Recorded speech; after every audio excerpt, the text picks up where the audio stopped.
Bonsoir et bienvenue dans l'auditorium Germaine Tillon pour une nouvelle soirée des porteurs de rêves. Alors ce soir, nous accueillons Takis Theodoropoulos qui nous vient d'Athènes pour nous parler du grand poète alexandrin Kavafis.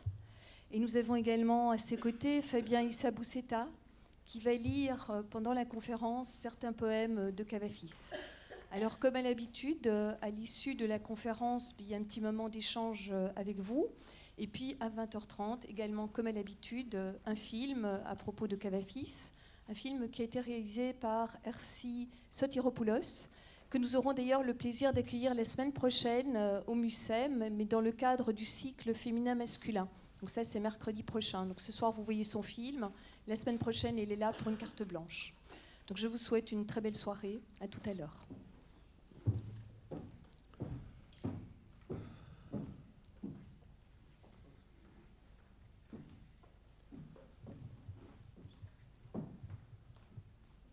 Je crois que on commence avec toi. Reviens souvent me prendre, sensation bien-aimée. Reviens me prendre. Quand la mémoire du corps se réveille et qu'un ancien désir tressaille dans le sang, quand les lèvres et la peau se souviennent et que les mains ont de nouveau l'impression de toucher, reviens souvent me prendre, la nuit, à l'heure où les lèvres et la peau se souviennent. Bon, Fabien a commencé avec ce poème. Dans la traduction de Dominique Gramont, Cavafi a été traduit pour la première fois en français par Marguerite Yourcenar et Constantin Dimara. Enfin, Dimara faisait la traduction mot à mot en français et Yourcenar a travaillé sur les poèmes. Parce que hier, en prenant le métro pour aller à l'aéroport à Athènes, vous savez, cette année, on fête les 150 ans de la naissance de Cavafi. Il est né, avec les dates, en 1863. Donc, dans le métro d'Athènes, il y a des grandes pancartes avec des vers de Cavafi. C'est sponsorisé par la Fondation Onassis. Jusqu'à l'année dernière, ce genre d'initiative était due au Centre national du livre grec, qui a été victime de la crise. Donc, à partir de maintenant, c'est le privé qui s'en occupe. Et c'était très, très étonnant parce qu'il y avait trois jeunes filles qui étaient assises face à moi. Et elles parlaient, c'était trois adolescentes en fleurs. Elles parlaient de leur mec, de leur portable, de ce que les jeunes filles parlent. À un moment, une des trois regarde le vers, le dernier vers du poème. Reviens souvent me prendre la nuit, Ouais. à l'heure où les lèvres et la peau se souviennent. Et elle s'arrête et elle dit en souriant aux autres, c'est très beau ça.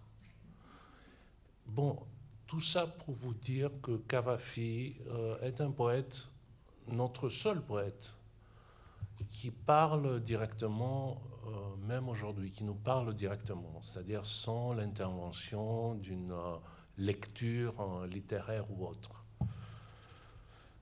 Bon, à vrai dire, quand on m'avait demandé d'écrire le texte sur Cavafi dans l'édition Le Porteur de Rêves, j'avais du mal à commencer. Et j'avais du mal à commencer et j'avais du mal à parler parce que, bon, je suis écrivain, je ne voulais pas faire un texte philologique, d'ailleurs ce n'était pas le cas. Je ne voulais pas faire une analyse littéraire de Cavafi, je voulais parler de sa poésie et de sa présence dans la littérature grecque. Et comme c'est un poète qui fait partie de mon subconscient littéraire, disons, j'ai commencé à lire Cavafi à l'âge de 13 ans, c'est habituel, hein, c'est la première lecture un peu plus sérieuse, surtout Ithaque et ses poèmes moralistes, comme Thermopyle, où il parle de Léonidas. Alors, j'avais du mal à parler de lui. Je ne pouvais pas trouver un fil pour commencer à parler de lui. Alors, à l'époque, je lisais le journal de Gide et je suis tombé sur un extrait où Gide, le 9 septembre 1940, dit « Durant une semblable insomnie, je lisais hier l'étonnant article de Marguerite Yourcenar sur l'étonnant poète Cavafis. » Alors je me suis dit, tiens, voilà comment je vais commencer, comment je vais m'y prendre. Pourquoi Cavafis est un étonnant poète? Qu'est-ce qui nous étonne quand on lit Cavafis, même aujourd'hui? Bon, pour vous donner le contexte historique, Cavafis est né en 1863 en Alexandrie. À l'époque, il y avait une grande communauté grecque à Alexandrie, en Égypte. Et il est mort en 1933 d'un cancer du larynx. Il n'a pas voulu se faire opérer pour des raisons d'esthétique. Il a préféré mourir.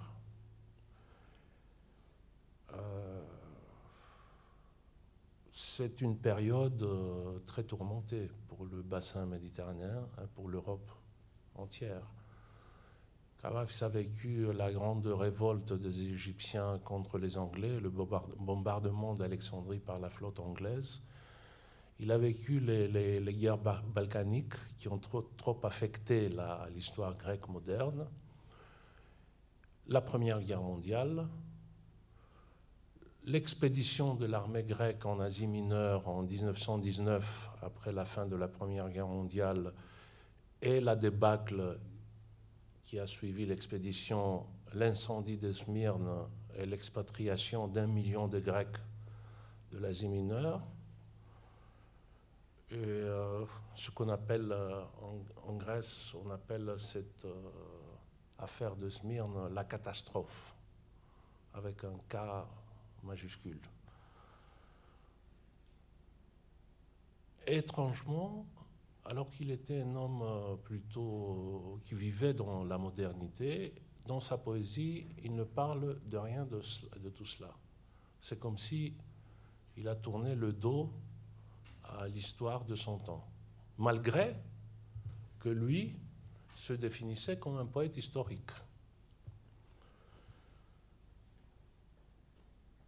Nous ne connaissons pas, c'est comme s'il a vécu sans avoir de convictions politiques. Le seul texte politique de Cavafis que je connais, c'est un pamphlet sur le rapatriement des marbres du Parthénon, l'affaire très connue.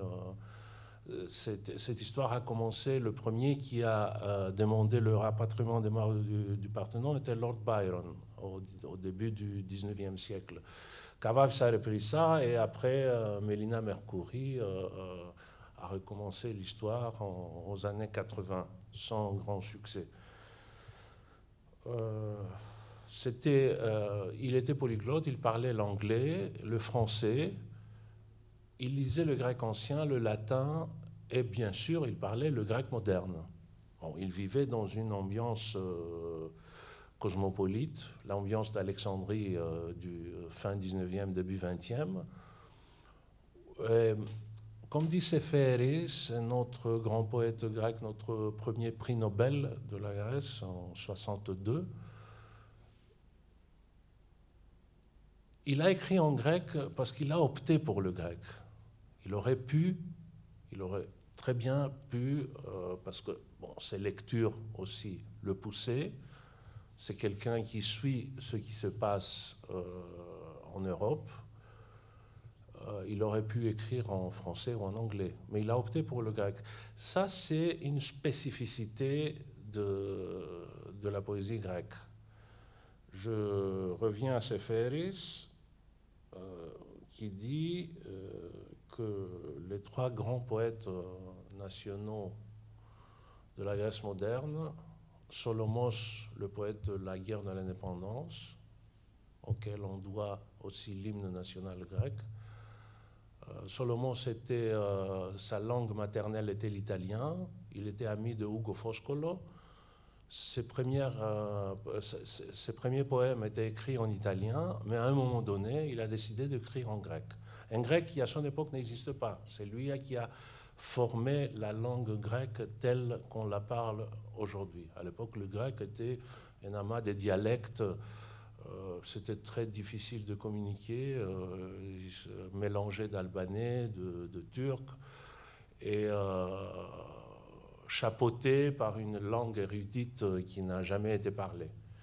Une langue érudite qui ressemblait trop au grec du 5e siècle, au grec de Xénophon.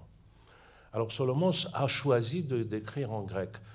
Le deuxième poète du 19e aussi, Calvos, qui est un grand poète grec, il a vécu toute sa vie en Angleterre, il enseignait l'anglais, mais il a choisi d'écrire en grec. Lui, il a écrit dans un grec érudit la fameuse Katharevousa, parce qu'en Grèce, on a, parmi les autres problèmes qu'on a, on a un problème, disons, qui traverse toute l'histoire de la Grèce moderne, c'est la différence entre les deux langues, la Katharevousa, qui est la langue érudite, et la démotique, qui est la langue du peuple. Un problème qui n'a jamais été résolu jusqu'à aujourd'hui. Ça, on a un talent à garder les problèmes. Mais vous savez, de l'autre côté, je pense plusieurs fois qu'il vaut mieux les laisser pourrir que les résoudre de façon radicale. En 1997, avant de mourir, Lacarrière avait écrit un article dans Le Monde où il disait que les Grecs et les Turcs n'ont jamais pu résoudre leurs différends comme les Français et les Allemands. Et je lui avais répondu que s'il s'agit de faire de guerre mondiale pour résoudre nos différends, autant vivre avec et continuer à les avoir. Bon, tout cela pour vous dire que malgré ce problème intérieur de la langue grecque, il y a eu des Grecs qui ont fait de la grande poésie et qui ont créé, d'une certaine manière, leur propre langue. Pour venir à Kavafis, Kavafis écrit dans une langue qui n'a jamais été parlée et qui n'a jamais été écrite. On ne peut pas l'imiter. Si on essaye d'imiter Kavafis en grec moderne, on est ridicule. C'est un mélange d'une langue érudite, d'une langue qui a beaucoup de références au grec ancien et d'une langue quotidienne, populaire, ou plutôt bourgeoise. Ça, on peut pas imiter Kavafis, et c'est pour cela, comme les deux autres poètes d'ailleurs, et c'est pour cela qu'on a ce phénomène assez étrange, malgré que Kavafis est considéré comme notre plus grand poète et reconnu.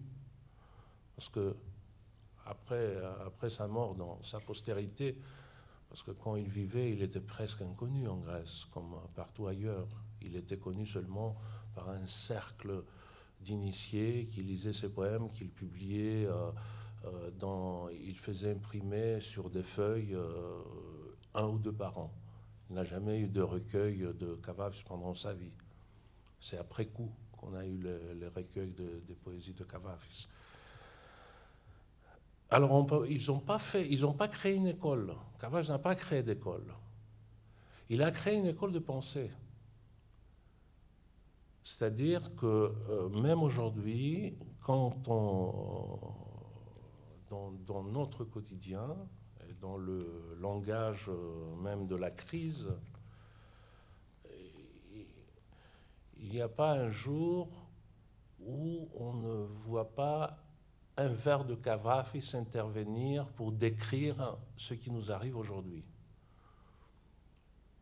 Le poème « En attendant les barbares » que Fabien va lire maintenant est cité je ne sais pas combien de fois dans la presse, à la télé, à la radio, au Parlement.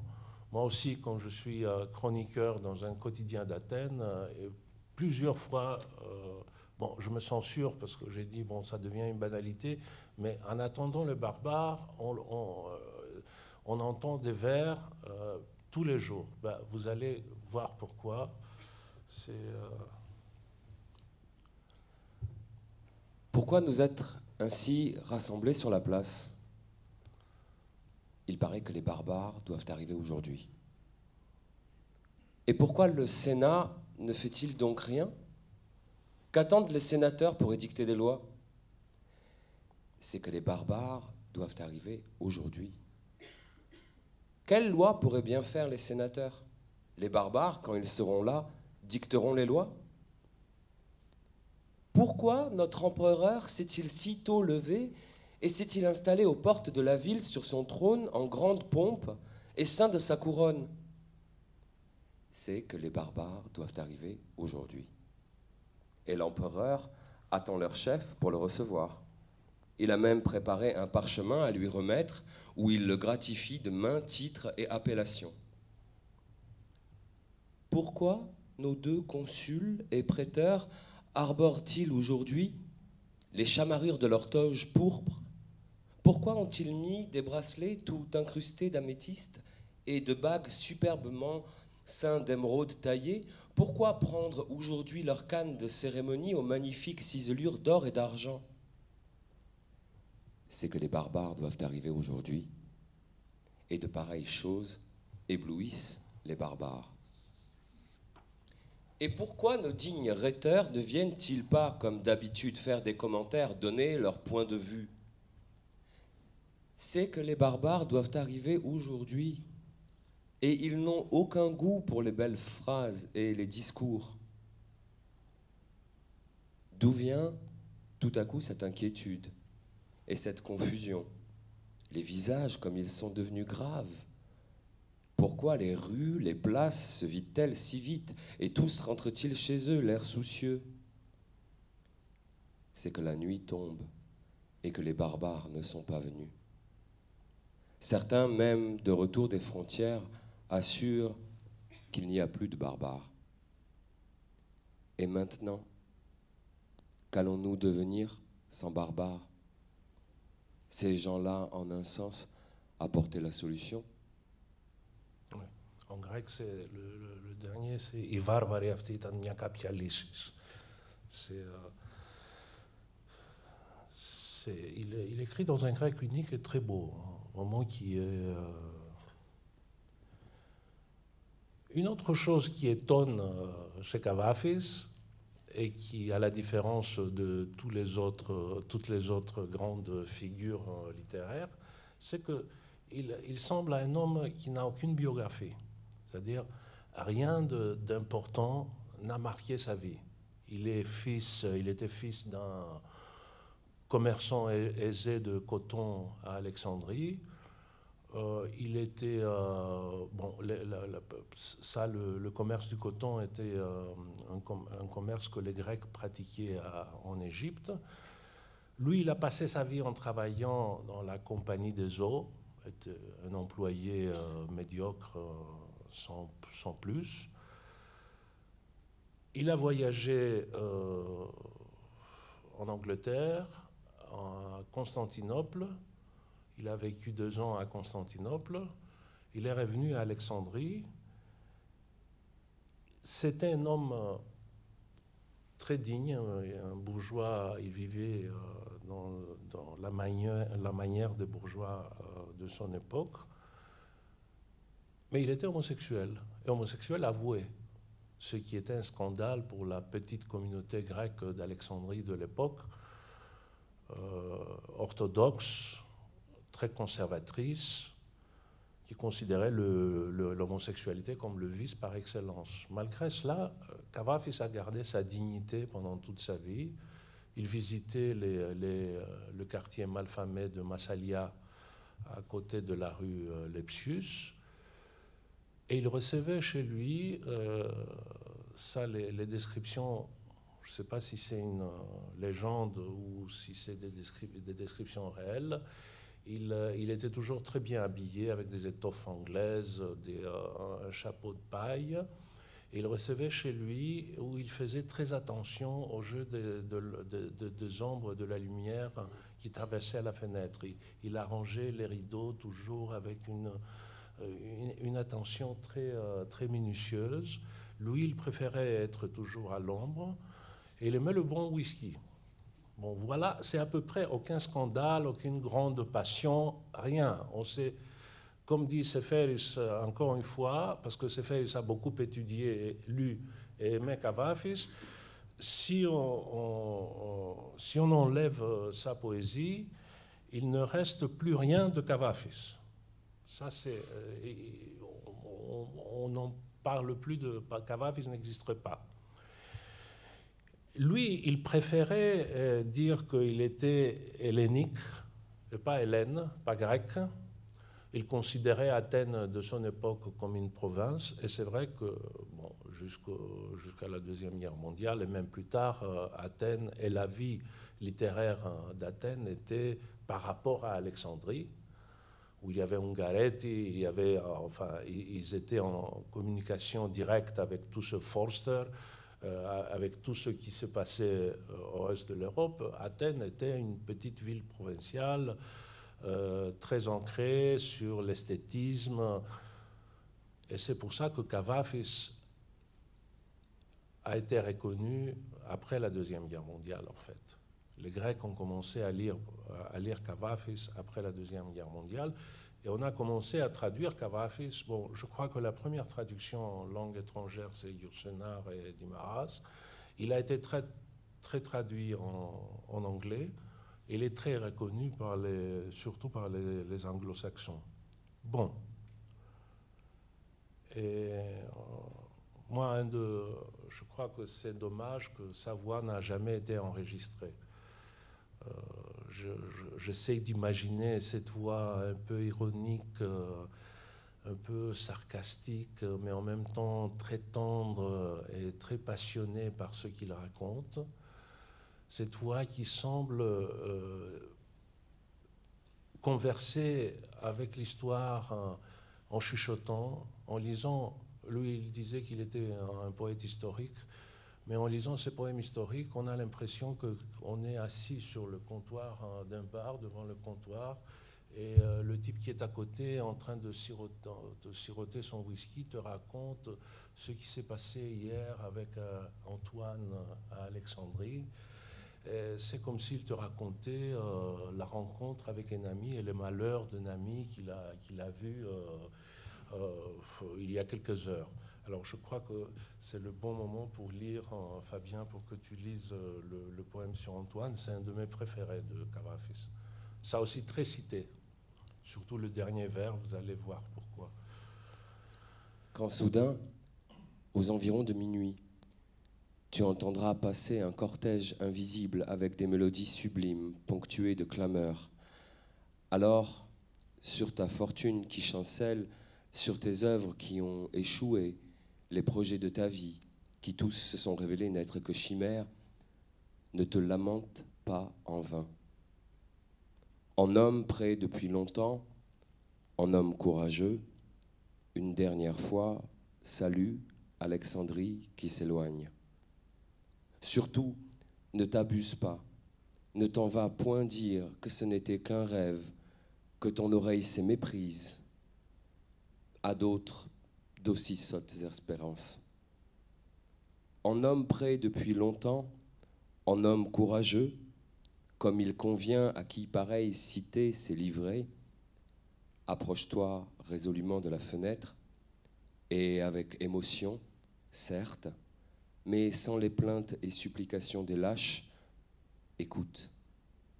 Dans une ultime jouissance, les sons inouïs, les si doux instruments du mystérieux cortège, et salue-la, cette Alexandrie que tu perds.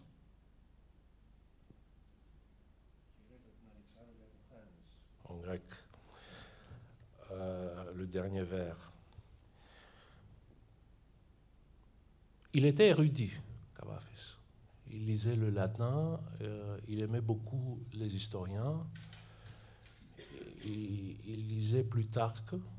Toutes ces histoires sont des histoires racontées par Plutarque. Il lisait Suétone, qu'il trouvait très médiocre, mais très riche en anecdotes historiques. Il a raison d'ailleurs. Et il lisait un auteur grec qui n'est pas connu du tout en France, malheureusement, qui est l'historien national de la Grèce. C'est lui qui a un peu le Michelet, pas un peu, le Michelet de la Grèce. C'est-à-dire c'est lui qui a écrit au XIXe siècle l'histoire de la nation grecque, une histoire qui commence avec Rhéa et Chronos et qui se termine à la guerre de l'indépendance au XIXe siècle. Une très grande histoire, très longue. Et c'est considéré comme celui qui a inclus Byzance dans l'histoire de la Grèce, parce que jusque-là, Byzance était un peu à part. Alors on voit comment un poète comme Kavafis, qui vit au XXe siècle, parle de tous ces personnages et met en scène cette histoire comme si elle faisait partie de sa contemporanéité. Il parle directement avec tous ces personnages. Et je me suis plusieurs fois demandé s'il n'a pas choisi d'écrire en grec parce qu'il voulait se mettre en contact direct avec ces personnages de l'histoire qui l'inspiraient tant.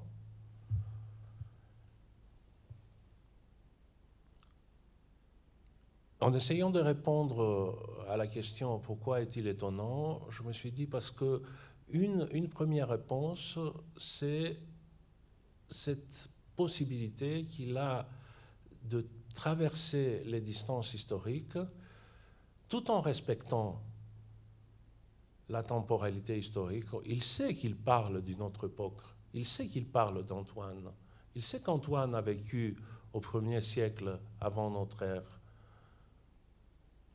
Mais en même temps, il peut parler avec lui en éliminant cette distance.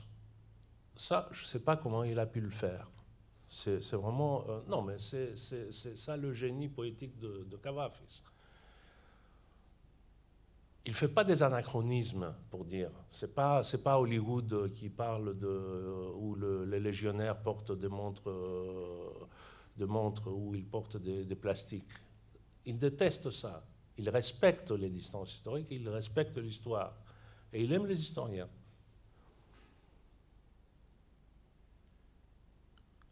C'est pour ça qu'on peut dire lui-même, bon, il appelait sa poésie historique, il disait sa poésie historique, mais ce n'est pas une poésie historique telle qu'on peut la comprendre comme on dit le roman historique. Le roman historique, c'est un roman qui raconte, alors que là, moi, j'ai des doutes. Enfin, je veux dire, ça veut dire quoi le roman historique? Un roman, c'est un roman avant tout, et bon, il parle. On dit qu'un roman historique est un roman qui parle d'une autre époque où les gens ne s'habillaient pas de la même façon que nous nous habillons. Mais en même temps, on se demande, quand Tolstoï écrit Guerre et paix, il parle des événements qui se sont passés au début de son siècle, qu'il n'a pas vécu lui-même. Est-ce un roman historique, Guerre et paix? Je doute. C'est avant tout un roman. Alors, lui-même, comme il est hanté par cette longue procession de l'hellénisme, qui lui est transmise par la langue,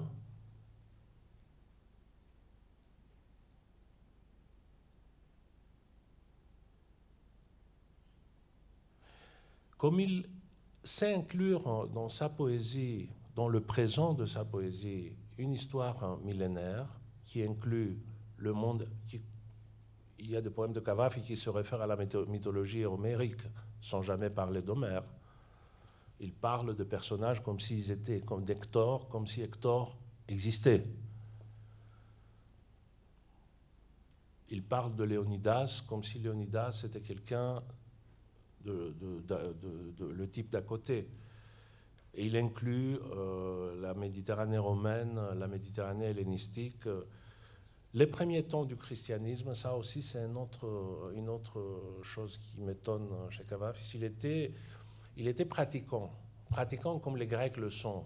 Les Grecs, nous ne sommes pas très pratiquants. Nous allons à l'église le vendredi saint, la plupart. nous faisons le signe de la croix et on dit que bon, on est pratiquant. Alors, il allait à l'église le vendredi saint, mais en même temps, il était en pourparlers constant avec les dieux de l'Olympe, ce qui est quand même étonnant pour quelqu'un qui ne voit pas ce mélange bizarre et ce cocktail de l'histoire grecque.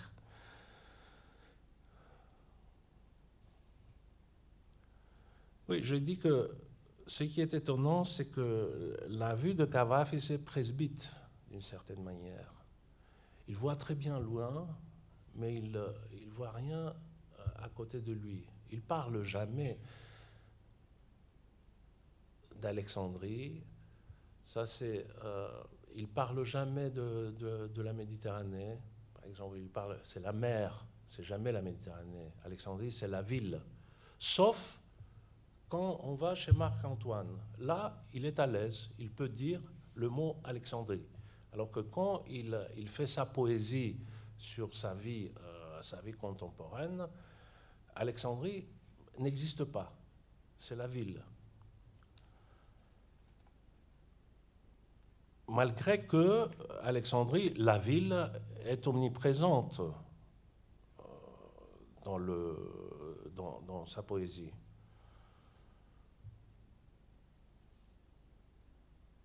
Oui, ça, j'essaye de comprendre, j'essaye honnêtement de comprendre comment il a fait pour créer cet univers historique, parce que je suis hanté aussi par l'histoire. J'aime beaucoup les historiens, j'aime beaucoup Paparrigopoulos comme lui, j'aime même Michelet, je lis Michelet, surtout les pages du Moyen-Âge et tout ça, c'est très beau. Et j'aime Plutarque. Bon, Suétone, il a raison. Mais j'aime Tacite. J'aime Thucydide. J'ai écrit un roman sur Xénophon. Donc j'essaye de comprendre comment il fait pour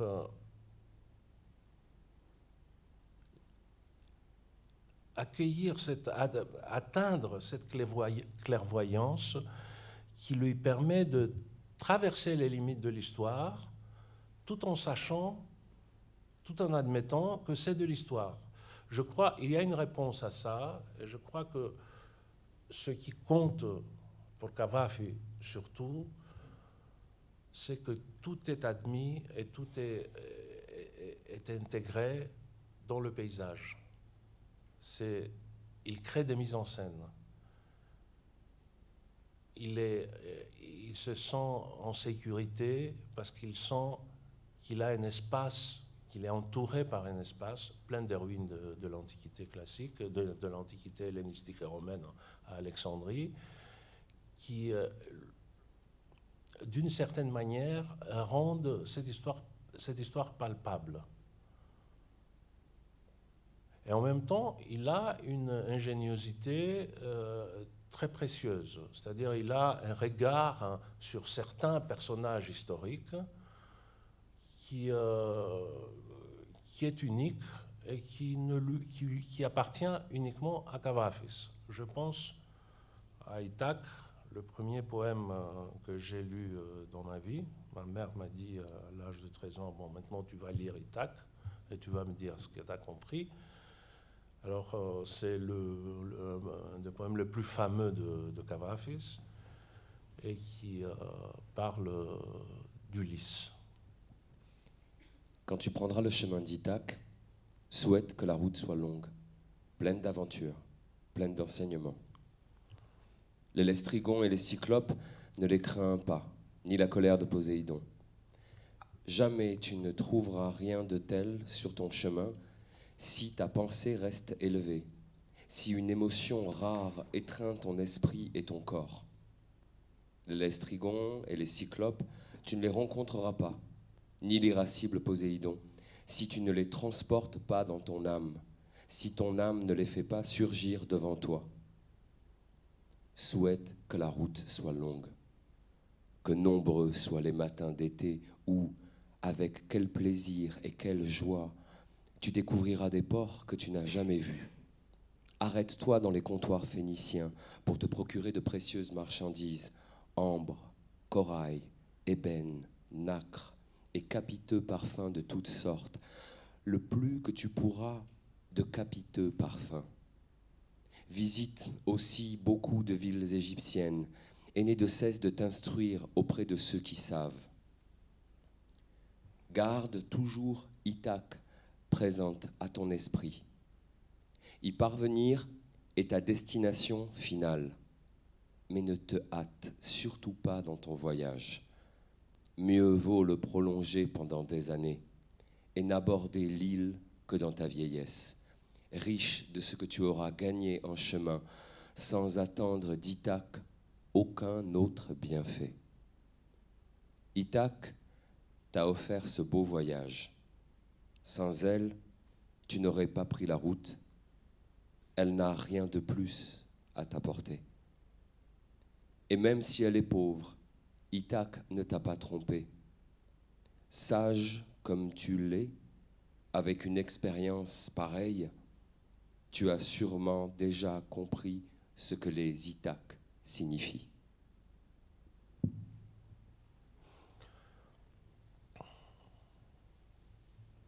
Il y a un grand débat autour de ce poème. Quelle est la deuxième personne du singulier à laquelle s'adresse le poète? Bon, bien sûr, c'est le lecteur. Mais on se demande, je me demande, moi je suis certain, quand j'ai découvert ça, j'étais très agréablement surpris. Et si c'était Ulysse? Si c'était Ulysse, ce grand héros de l'Occident, le grand aventurier, qui en fait n'était pas un aventurier, c'était un pauvre type qui voulait jamais partir de chez lui. Il a voulu se faire réformer quand on est venu l'inviter pour aller à la guerre, pour faire la guerre à Troie, et qui voulait rentrer chez lui le plus vite possible, chez Pénélope, son fils. Et si c'est à lui que Cavafis s'adresse pour lui dire, écoute, c'est le voyage qui compte, c'est pas Ithaque, c'est pas la fin du voyage. Il faut profiter le plus possible du voyage, parce que Ulysse a vécu ça comme une punition. L'Odyssée est basée sur le fait que Poséidon veut punir Ulysse. Il vit tous ces voyages et toutes ces aventures comme une punition, alors que Cavafis lui dit que ce n'est pas une punition. Bon, c'est facile de dire ça quand on vit une vie modeste comme Cavafis a vécu, sans aventure, sans scandale, en bourgeois digne, chez lui à la rue Lepsius à Alexandrie. C'est facile de le dire, mais il le dit quand même. C'est un poète. Ce qui est étonnant aussi chez Cavafis, c'est que quand il parle de sa modernité, quand il parle de sa propre vie dans ses poèmes dits érotiques, il fait le mouvement inverse. Alors qu'il prend l'histoire de son passé accompli pour la transmettre dans un présent de dialogue avec les grandes personnalités de l'histoire, les grands personnages historiques, quand il parle de sa sensualité, c'est toujours du passé. Ces grands poèmes érotiques, c'est comme des épigrammes sur le tombeau de la volupté. C'est un vieux qui parle là, un vieux qui déteste son corps, qui sait qu'il ne peut plus être aimé, et il rêve de se passer d'une volupté qu'il a vécue dans sa vie. C'est étonnant quand même de voir comment, d'un côté, il prend l'histoire pour la mettre au présent, et de l'autre côté, il prend sa vie pour la mettre au passé. Si tu veux, on peut lire non, le Mon corps, rappelle-toi. On l'a, non? Non, on l'a pas? On va le prendre. On l'a pas? Ah, parce que je l'ai... parce que ça illustre tout à fait... excusez-nous, hein? On l'a pas.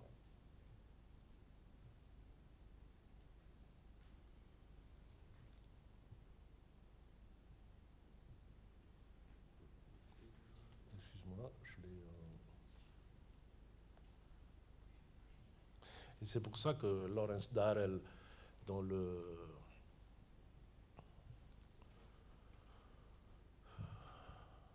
quartet, Alexandrian Quartet, c'est en français le quatuor. C'est le vieux Kavafis. C'est le vieux poète. Il traverse tout le... Il a influencé... bon, à part Darrell, c'est le grand auteur grec Tsirkas, qui était aussi... qui a vécu aussi en Alexandrie, au Caire, qui parle tout le temps de Kavafis, et même dans son œuvre principale, les cités à la dérive. Mais c'est très intéressant parce que c'est là, dans Darrell, on voit que c'était un homme sans biographie, parce qu'en fait, il traverse tout le livre comme une ombre. Il est comme un esprit plutôt. C'est bon, c'est pas grave. Peut-être à la fin. On peut, hein? Je le cherche, mais... Ok, est-ce qu'il était pas... Je l'ai pas. C'est... Bon, ben écoute. De toute manière...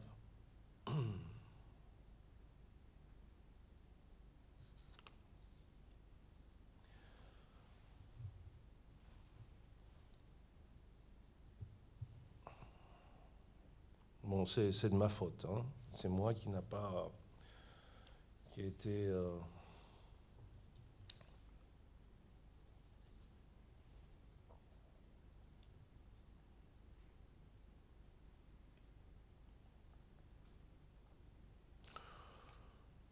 Bon, de toute manière, on va plus ou moins résumer. Il y a encore la ville. Ouais, la ville. Ouais. La ville...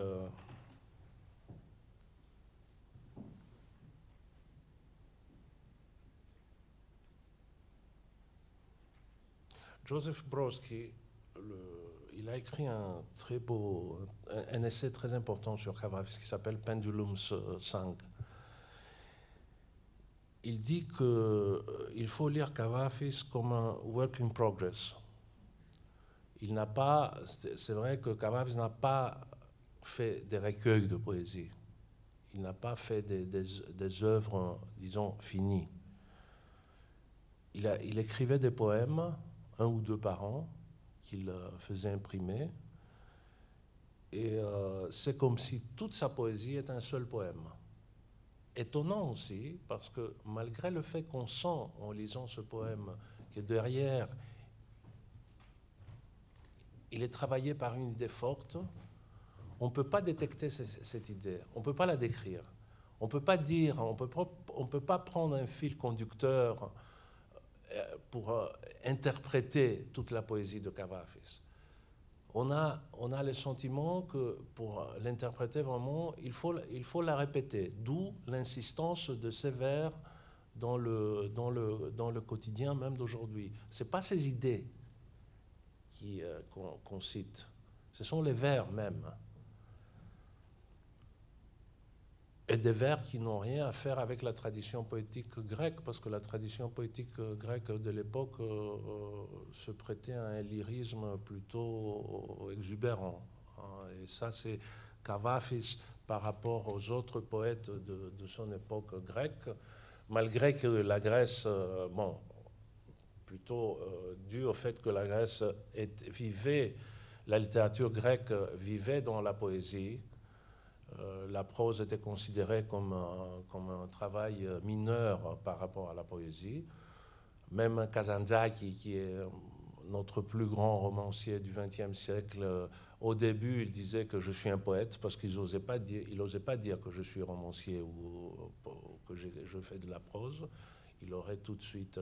Alors, les poèmes de Kavafis, c'est comme des poèmes, en fait, ce n'est pas des poèmes en prose, ce n'est pas Ponge, mais c'est comme si il fait des petits récits dans un rythme poétique, parce que c'est rythmé. Alors on peut lire rappelle-toi mon corps.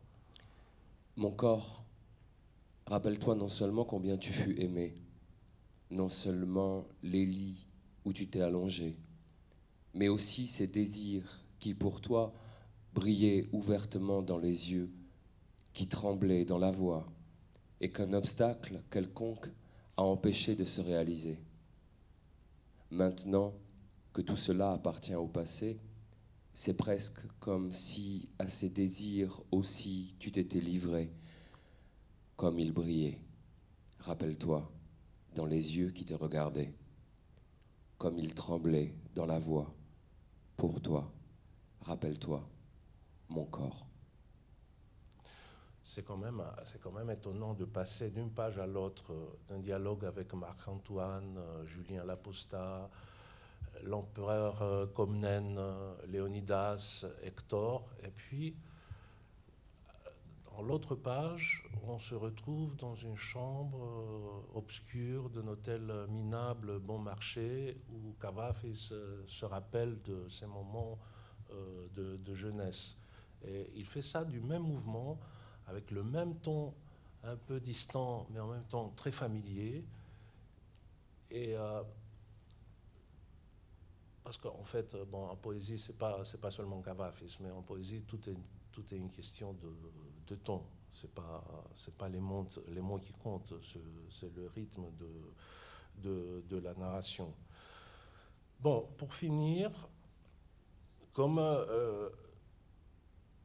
si on veut vraiment trouver une constante, comme j'ai dit tout à l'heure, qui traverse le temps, qui lui permet de traverser le temps à la manière dont il traverse le temps, pas seulement le temps historique, mais le temps aussi de sa vie, la temporalité de sa propre vie, c'est la ville, c'est l'espace. Et ça, c'est vrai que c'est là où Cavafis est foncièrement et profondément grec. Parce qu'on ne peut pas concevoir la pensée grecque depuis Platon et Socrate jusqu'à la fin sans l'espace. Les Grecs ont besoin, à la différence par exemple de la pensée judaïque qui regarde l'au-delà, qui n'a pas de regard pour ce qui l'entoure, les Grecs ont besoin d'un espace précis, d'être même claustrophobe parfois, pour pouvoir penser. Je pense toujours à Éliphore qui disait que, bon, il admirait l'art grec, mais il disait que les Grecs n'avaient pas d'imagination. Ils devaient toucher, voir et entendre pour pouvoir s'inspirer. Ils ne pouvaient pas imaginer quelque chose qui n'existe pas. C'est pour ça qu'ils n'avaient pas de conception de l'au-delà. Voilà un refus de l'au-delà littéral dans ce poème qui s'appelle La ville. Tu as dit, j'irai par une autre terre, j'irai par une autre mer. Il se trouvera bien une autre ville, meilleure que celle-ci. Chaque effort que je sais est condamné d'avance, et mon cœur, tel un mort, y gît enseveli. Jusqu'à quand mon esprit va-t-il endurer ce marasme ? Où que mes yeux se tournent, où que se pose mon regard, je vois se profiler ici les noirs décombres de ma vie, dont, après tant d'années, je n'ai fait que ruine et gâchis. Tu ne trouveras pas d'autre lieu. Tu ne trouveras pas d'autre mer. La ville te suivra partout. Tu traîneras dans les mêmes rues et tu vieilliras dans les mêmes quartiers. C'est dans ces mêmes maisons que blanchiront tes cheveux. Toujours à cette ville tu aboutiras. Et pour ailleurs, n'y compte pas. Il n'y a plus pour toi ni chemin ni navire. Pas d'autre vie. En la ruinant ici, dans ce coin perdu, tu l'as gâché sur toute la terre. Ah oui, et il y a aussi un autre poème, Autant que possible, où on voit que, en fait, pour illustrer un peu cette histoire de l'espace, parce qu'en fait, l'espace par rapport au temps, dans l'espace, il y a toujours le regard de l'autre, qui est en face de toi. Le temps, c'est un regard qui te regarde de loin ou d'en haut, ou enfin, d'un au-delà temporel. Dans l'espace, il y a toujours le regard de l'autre. Comme disait Malraux, il n'y a pas de statue grecque qui regarde vers le haut. Toutes les statues regardent en face. Donc, c'est cette dignité de ce monsieur qui a vécu à la fin du 19e et au début du 20e, qui est très bien présenté par lui-même dans ce poème qui s'appelle « Autant que possible », où on voit que c'est là aussi où Kavafis était grec, très profondément grec, c'est qu'il s'inquiétait surtout de ce que l'autre voyait en lui-même. Et si tu ne peux pas mener la vie que tu veux, essaie au moins de ne pas faire en sorte, autant que possible, de ne pas la gâcher dans trop de rapports mondains, dans trop d'agitation et de discours. Ne la galvaude pas en l'engageant à tout propos, en la traînant partout et en l'exposant à l'inanité quotidienne des relations et des fréquentations, jusqu'à en faire une étrangère importune. Bon, merci Fabien. Je crois que... Bon, j'ai essayé d'expliquer pourquoi Kavafis est étonnant, même pour quelqu'un comme moi qui a commencé à le lire à l'âge de 13 ans et qui continue à le lire presque quotidiennement. Enfin, le lire. On lit une ou deux phrases et puis on est tellement content et saturé par cette expression qui en même temps... Il y a l'autre portrait de Kavafis qui est à la fin de sa vie. On voit, j'aime beaucoup parce que là on a vu tout à l'heure le portrait quand il était jeune. Je crois qu'on l'a aussi l'autre portrait. Ah non, pas celui-là. On voit ce jeune homme et après on voit ce monsieur un peu là, un peu distant. Hein? Je le décris mal, mais... et on sent un regard un peu ironique, c'est-à-dire un regard qui glisse et qui essaye de prendre ses distances par rapport à ceux qui le regardent. Il y a de l'ironie dans la poésie de Kavafis, et de l'ironie très profonde. De l'ironie, Quintilien définissait l'ironie comme la forme d'expression où les mots disent autre chose que leur sens littéral. Mais il y a une ironie littéraire qui est plus profonde que ça, qui est ce qu'un grand penseur grec et un des chercheurs, un des hellénistes les plus notoires de notre époque, Grégory Vlastos, il dit qu'il y a cette ironie complexe où on ne sait pas si ce qui est dit, on doit le prendre au sens littéral ou au sens ironique. Et même celui qui parle ne sait pas très bien dans quel sens il parle, tel Socrate dans le dialogue de Platon. Alors, j'ai essayé de faire un peu le voyage dans la poésie de Kavafis. J'étais obligé de parler un peu, comme dit Socrate dans son apologie, pas d'une façon très articulée, pour la très simple raison que ça m'est très difficile d'articuler dans le sens d'une dissertation avec début et fin ce que je sens pour Kavafis, parce que je crois que sa lecture aussi, comme sa poésie, doit être un work in progress, comme disait Joseph Brodsky. Bon, voilà, merci. Je suis à votre disposition pour toute question éventuelle ou remarque. Ou,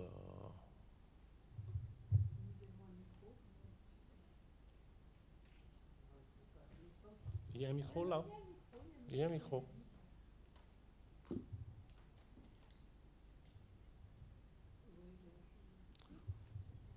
Non.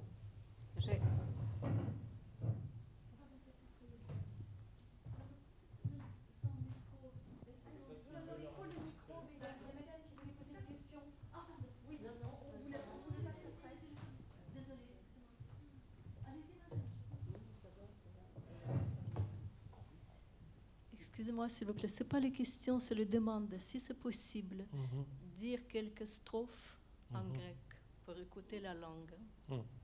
Si. J'ai une mémoire, ma mémoire est, mais je vais essayer. J'ai des strophes, enfin des vers, parce que je ne connais pas un poème, je ne peux pas... Non, c'est écouter la musique de la langue. L'Ιτάκ, le début d'Ιτάκ, c'est «Σαν βγει στον πηγεμό για την Ιθάκη, να εύχεσαι να είναι μακρύς ο δρόμος, γεμάτος περιπέτειες, τους λεστριγόνες και τους κύκλοπες, το θυμωμένο Ποσειδώνα μη φοβάσαι». Plus tard. Και à la fin, c'est «Τώρα θα το κατάλαβες οι Ιθάκες τι σημαίνουν». C'est le dernier vers, ça. «Τώρα θα το κατάλαβες οι Ιθάκες τι σημαίνουν». C'est la fin, c'est «Τώρα θα το κατάλαβες οι Ιθάκες τι σημαίνουν». Non, non, c'est toujours le même. Ce poème tente de...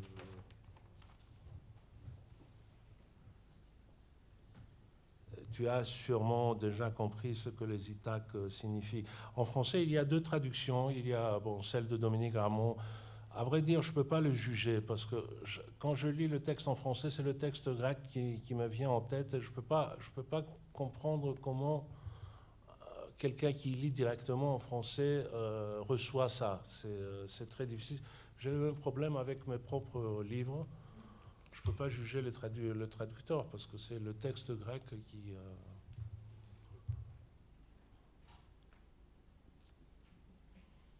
Voilà, je voulais faire remarquer une chose qui m'a plu. Lorsque vous avez dit qu'il a été lu ce poème qui disait les barbares vont arriver ou arrivent. Et donc... Tous ceux qui les reçoivent, enfin le roi, il est bien habillé. Les autorités, elles sont pleines de bijoux, tout ça. Et je ne sais pas pourquoi il m'est arrivé cette image de Thomas More dans son île d'Utopie, où justement il reçoit des étrangers. Et là, il se passe une chose contraire. Parce que les étrangers arrivent, mais ils se moquent de ces autorités qui sont avec leurs bijoux, tout ça, et tout. Enfin, moi, j'ai beaucoup aimé cette image. Je ne connais pas l'image de Thomas More, mais oui, effectivement. C'est pareil. Mais là, contrairement, ça serait... le contraire, c'est les barbares qui arrivent avec beaucoup de bijoux dans l'histoire de Thomas More. Et c'est l'île d'Utopie, les habitants de l'île d'Utopie qui rient. Et ils rient pourquoi? Parce que les bijoux, c'est fait pour les enfants. Dans l'île d'Utopie, c'est pas fait pour des gens sérieux, responsables et tout ça. Et enfin, cette image de Cavafis est un peu la même chose. Et voilà, ça m'a bien plu. Non, mais c'est un beau poème. Oui, mais bien sûr, on voudrait savoir, comme il y a ces événements dans la Grèce et tout ça. Alors évidemment, on peut imaginer puisque vous vivez presque avec Cavafis, avec ce poète, comment il imaginerait, lui, cette situation que vivent les Grecs en ce moment, quoi. Parce que finalement, l'histoire, lui, il disait toujours, s'il n'a pas raconté l'histoire de son présent, politiquement, c'est un peu fait exprès, parce que c'est toujours mal vu de raconter l'histoire du présent. On est vite mis en prison si on ne dit pas exactement ce que... Et donc, souvent, enfin, celui qui raconte l'histoire, il profite de l'histoire d'un passé pour en raconter un présent, quoi, finalement. Oui, mais on parle toujours du présent. Et je trouve que ça aussi, c'est bien, et que ça s'est fait tout le temps, et que ça doit toujours se faire. Alors, voilà, j'aimerais savoir qu'est-ce qu'il penserait... Ah ben ça, je ne peux pas vous dire. Non, vous ne pouvez pas le dire, mais enfin... Moi aussi, j'aurais bien... Les Grecs, par exemple, j'avais imaginé que les Grecs étaient très religieux, et puis au contraire, vous dites que non, que finalement... les rapports, c'est... Ils y vont, mais enfin... je sais pas, il semble que... Vous savez, l'orthodoxie est un dogme très libéral par rapport au catholicisme, donc, enfin libéral, disons. Merci. Monsieur, ce que j'aimerais savoir...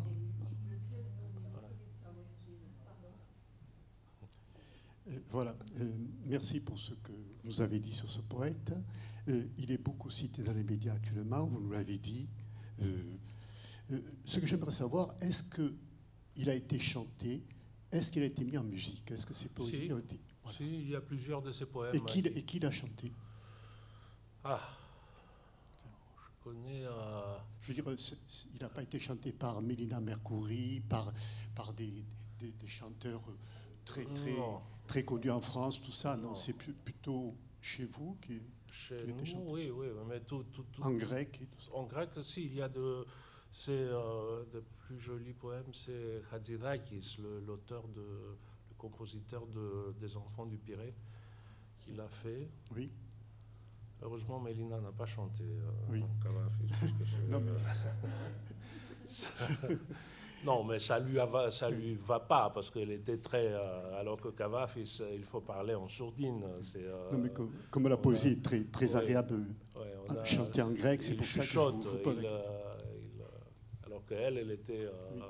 assez exubérante. Mais il y a pas mal, je veux dire, si, je suis pas en état de vous dire plus précisément, mais si vous, sur Internet, je suis certain que vous allez trouver pas mal de chansons de Kavafis.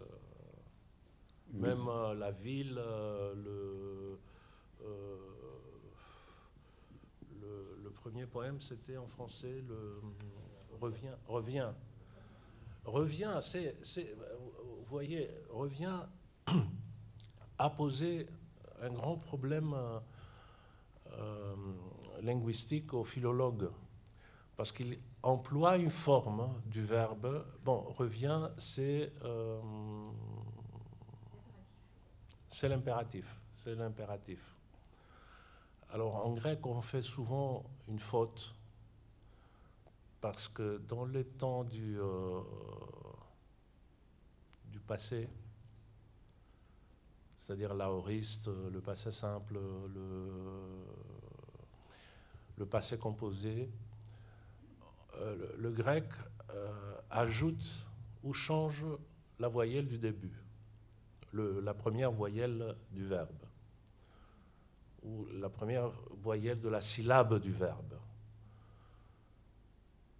À l'impératif, il ne faut pas la changer, il faut garder la même voyelle qu'au présent. Alors lui, il emploie l'impératif revient, mais au lieu de dire épistréphé en grec, il dit épestréphé. C'est une erreur très grave, parce que même aujourd'hui, on l'a fait très souvent. Hein. Mais c'est plus beau épestréphé que épistréphé.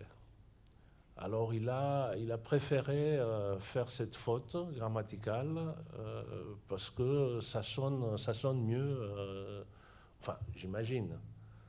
Mais on l'emploie très souvent, cet épestréphé, qui est une erreur, et due à Kavafis. C'est le seul qui l'a faite. Consciemment, je pense. C'est pas parce qu'il ne savait pas. Mais c'est un grand sujet parmi les philologues et les lecteurs de Kavafis, les lecteurs érudits de Kavafis, cet épestréphé.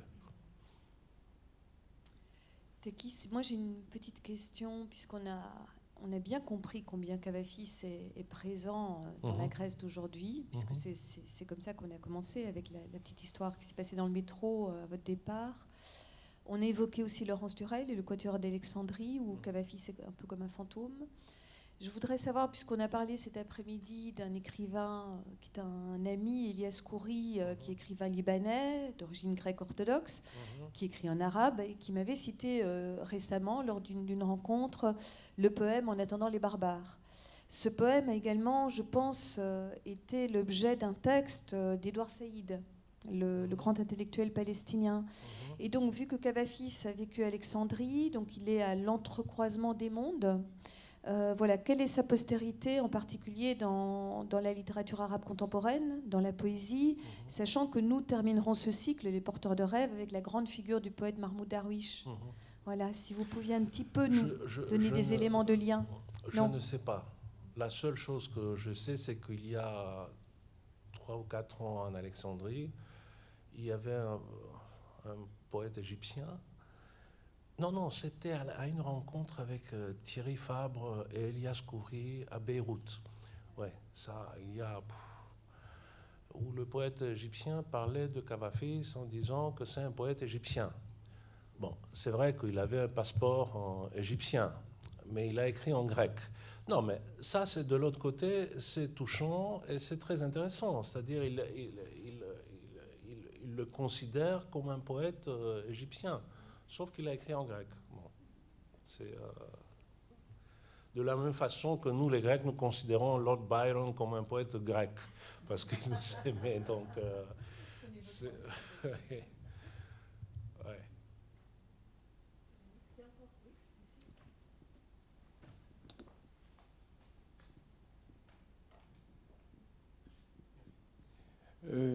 Je pense au problème de la traduction en français. Vous avez cité Marguerite Yourcenar et puis Gramont. Il y en a peut-être d'autres, je crois. Il y a une troisième, je crois, plus récente. Mais déjà, entre Marguerite Yourcenar et Gramont, il y a un tel écart que, bon, on découvrait par Yourcenar. Alors, on le découvrait. Mais quand on lisait Gramont, on se rend compte qu'il y a une telle différence. Et notamment, alors, sur les poèmes érotiques, avec Marguerite Yourcenar, ils peuvent être lus dans un pensionnat de jeunes filles à l'ancienne sans problème. Avec Gramont, c'est un peu différent. Est-ce que ça ne joue pas un tour à Cavafis pour les traductions ou l'approche française? Est-ce que ça s'est retrouvé aussi dans les autres langues? Parce que là, avec Yourcenar, c'est quand même particulier. Je ne peux pas vous dire, parce que je vous dis, je ne peux pas juger les traductions de Cavafis. Je n'ai pas lu Cavafis en anglais. Mais ce que vous dites est très intéressant. Je ne le savais pas, c'est-à-dire la différence entre la traduction de Yourcenar et de Dominique Gramont. Et ça, c'est une remarque très intéressante. Je crois que les traductions anglo-saxonnes, elles sont plus récentes de toute manière. Donc je ne sais pas s'ils ont eu la même attitude, surtout avec les poèmes érotiques de Cavafis. Mais je ne peux pas vous dire, je ne connais pas les traductions en anglais. Enfin, il a dû être traduit, je ne sais pas dans combien de langues. Et ouais.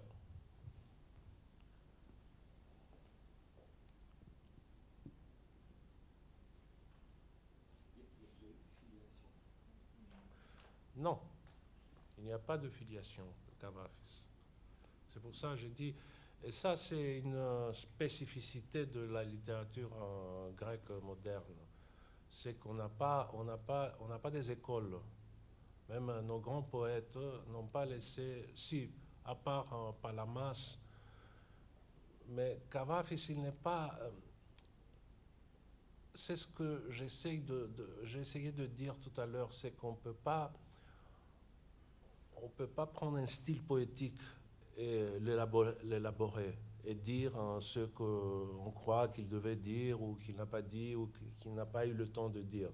Chaque fois qu'on s'approche, on se trouve tellement pris par cette ce style unique, même par cette langue qui n'existe nulle part ailleurs, que je crois que c'est une des raisons pour lesquelles il n'a pas eu de filiation, mais c'est ça la beauté, mais en même temps c'est la beauté des petites littératures, c'est-à-dire parce que la littérature grecque moderne est une petite littérature, c'est pas comme elle n'a pas joué un rôle central comme la littérature française, allemande ou anglaise ou même italienne ou espagnole, mais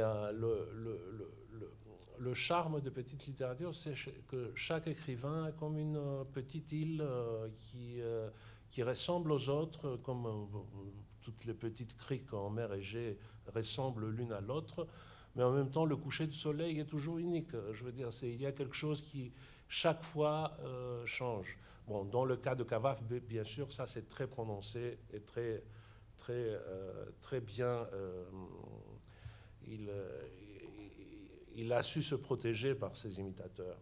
Cavafy, c'est un des poètes qui n'a pas laissé la possibilité aux autres de l'imiter. Et ça aussi, c'est une preuve d'un génie unique. Enfin,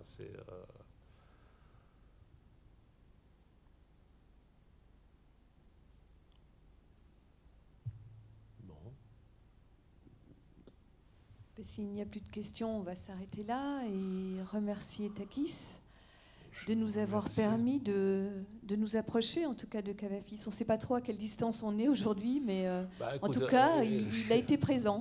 Et il faut lire. Voilà, et il n'y a plus qu'à le lire, effectivement. Lire, voilà, c'est une invitation à la lecture, à s'approcher de cette grande singularité.